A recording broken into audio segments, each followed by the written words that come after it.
Okay, we're going to keep going here. The next part of the test has to do with game states. And game state should be in the splash screen state. I think we've already done that. Let's go back over here and, whoops, right there. And when in the splash screen state, if the user presses the start button, the button must change to the playing state. This can only happen when on the tick of the clock, when it goes from being up to being down. So let's go back over here. We will need gamepad and previous gamepad are our gamepad state variables. And let's go down here and in upload, we've already got a line that'll read it for us at the top of, I'm sorry, not upload, update. And then previous gamepad at the end equals gamepad. And everything else goes in between here. And if we are currently in the splash screen state,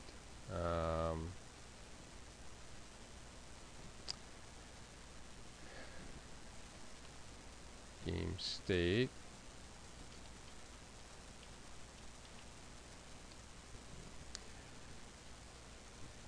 then what we want to do is we want to see if there's two ways to do this. I could do this with a compound Boolean too. If previous gamepad dot buttons dot start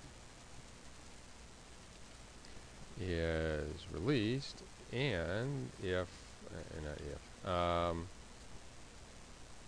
current gamepad, just plain old gamepad, whoops, dot buttons dot start pressed, then I want to switch from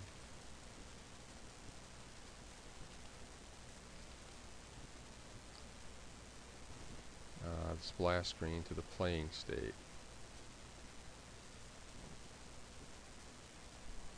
Okay. And you know what? I think my life will be a little bit easier if I just make this one big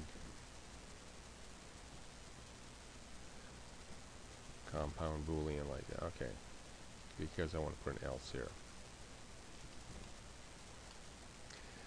Else, if I'm in the playing state, and let's flip over and see what the instructions are.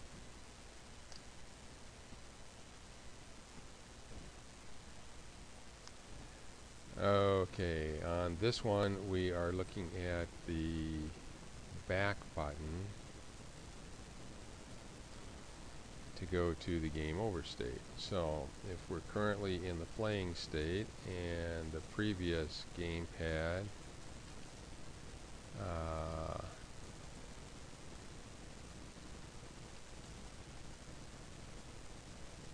is currently released and now it is pressed,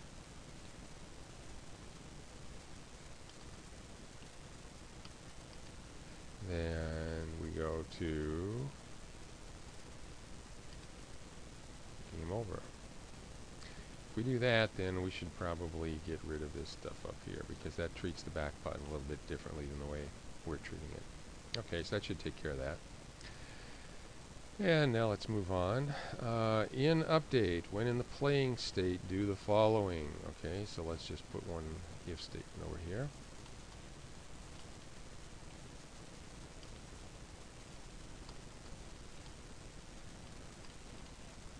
And we're going to put a lot of stuff in here.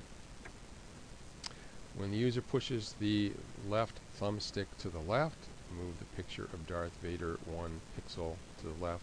Don't need to worry about previous state. We push it to the right, move it up, move it down. Okay, so that should be pretty straightforward. Gamepad dot thumbsticks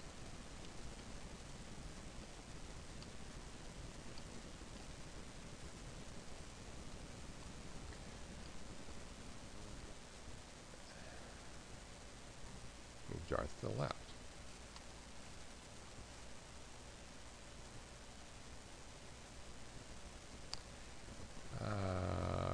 Thumbsticks dot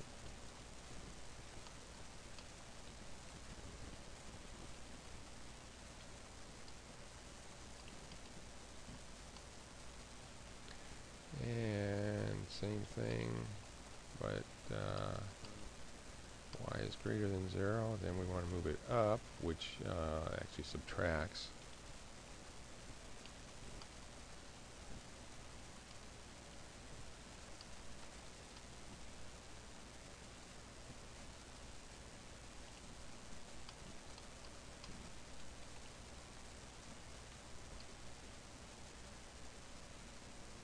Okay.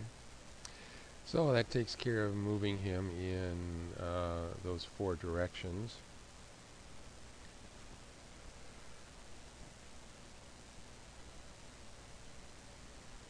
If they push the X button, we're going to increase the rotation, or decrease the rotation, by 0.01 on X, and B, well, we will increase it. So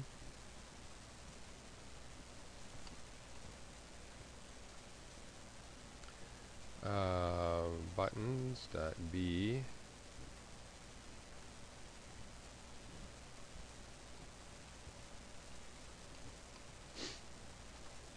and this one, again, I don't care about previous state. They can just hold the, I've got the wrong button here. We'd hold the X button down continuously.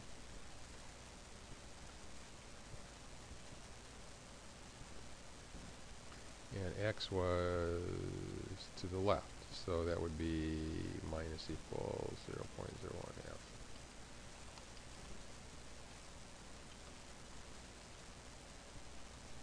And on the B button, if it's pressed,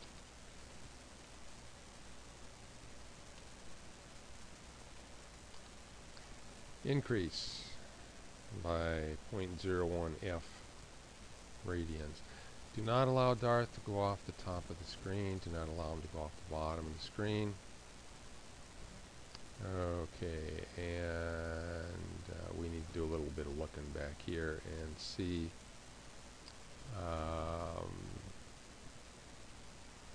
Okay. The origin is 50-50. And the scale, let's go take a peek at Darth over here.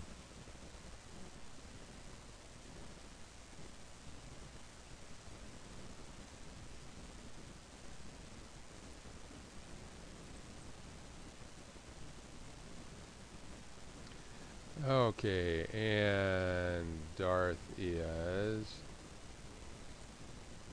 let's see, down in the lower right hand corner here. I think he's 100 by 100 already. Yeah. So let's go back over here, and we're doing a scale of 1, so he will be 100 by 100 pixels on the screen as well. So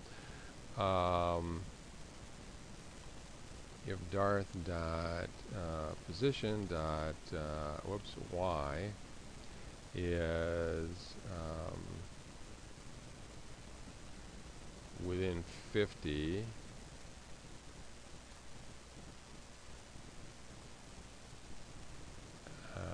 so if that is minus 50 is less than or equal to screen dot top, then Darth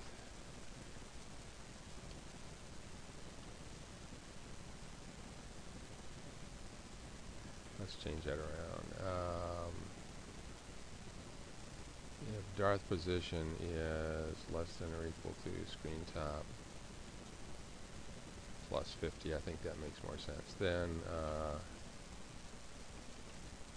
it equals screen top plus 50. And because this is a test, it's okay to use constants down here, although normally we wouldn't do that.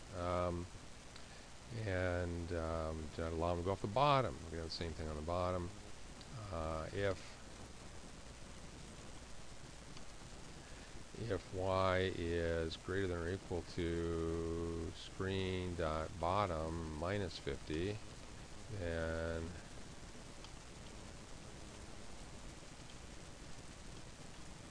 minus 50.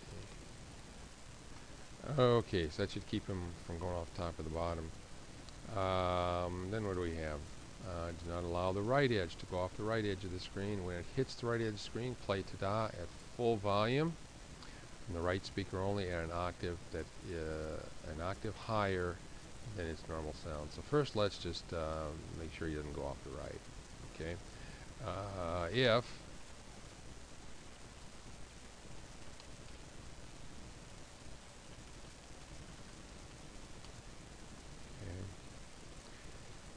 and we're doing this plus and minus 50 because of the fact that the origin place where we're using to set his position is 50 pixels over and 50 pixels into the picture, right smack in the middle.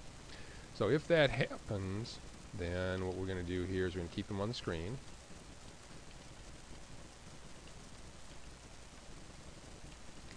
And we're going to take our sound effect. Whoops. What do we call the sound effect? Ta-da. Instance dot play. And whoops, I can't play it before I set the other properties. Full volume, left speaker only, and an octave. Whoops, I'm on the wrong one. We're doing right side. Full volume, right speaker only, and octave higher. Okay. So ta-da dot pan would be the right side, and full volume, I think that may be the default, but just to be on the safe side, full volume would be 1, and octave higher dot pitch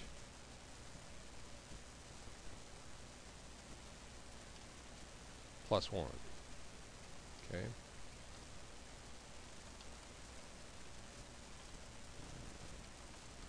And I better go back and read it to make sure. We're doing basically the same thing on the other side, except we're doing the left speaker at an octave lower, and do not allow him to go off the left edge. So if he is less than or equal to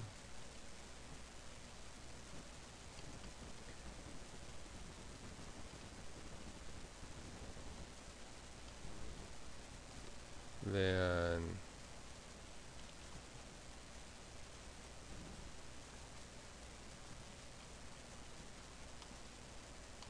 keep him there. And I'm going to do a little cutting and pasting here, make my life a little bit easier.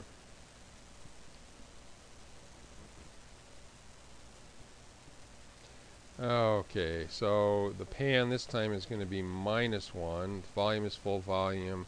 The pitch is going to be a pitch an octave lower, which would be -1. Okay. And when they press the right trigger, make it true. The visible, now that's a separate variable. It doesn't look like it's a field of our, oh, and it is Luke, not Darth. So we're going to set Luke visible equal to true when they press on the right trigger, so the right trigger will have a value greater than 0. And when we set to true, generate a random position for each of the 10 occurrences of the Luke's array. Okay, and use the already declared random variable to generate your random numbers. So that's interesting. So look at the right trigger.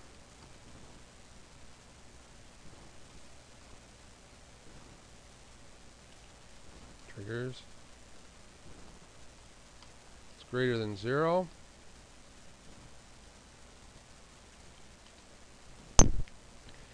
And then I need to generate 10 random locations, okay? And it doesn't say this in the instructions, but I think I'm going to change the instructions here, because if I do this, I'll get 60. Actually, let's go ahead and we'll try it, and I'll show you what happens. It's going to change 60 times a second. So I need a for loop here. Okay, let's slow down a little bit. If I equals 0, I is less than 10, I plus plus. And what I need to do is Luke hang on a second. Okay, there is no Luke's variable. If I go back here and take a look at the instructions,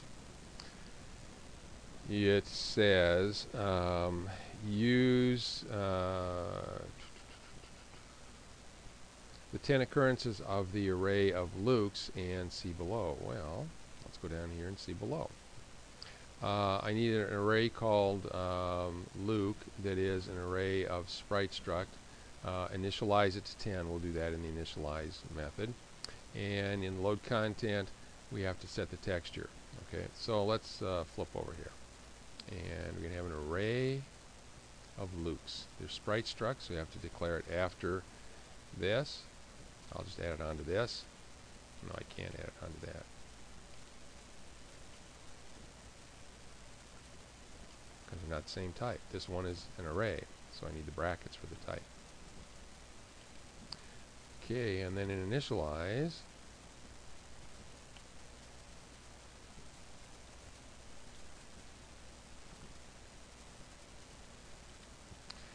give me 10 of them.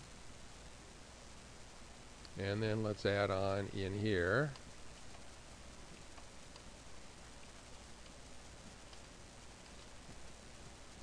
and I need Luke sub I dot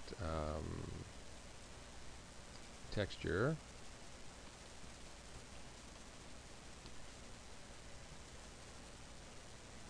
texture 2D, and I'm going to load in the image Luke dot ping. Okay. And then I've got some other things I need to initialize here. And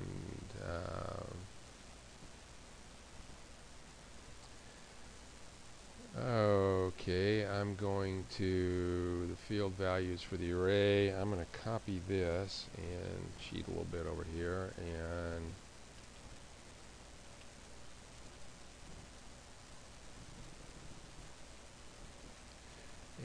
put those in as comments so I don't get any error messages for it. Luke sub I dot source rectangle, and if you do a source rectangle of null, you can take up the whole. That means you want the whole picture, and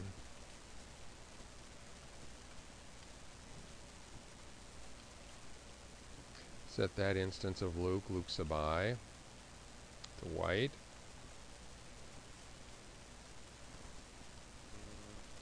Set the rotation equal to 0.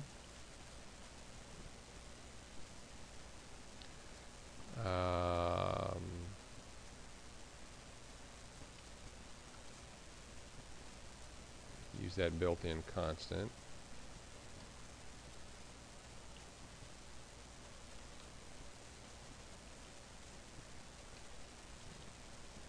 Let's scale to 1.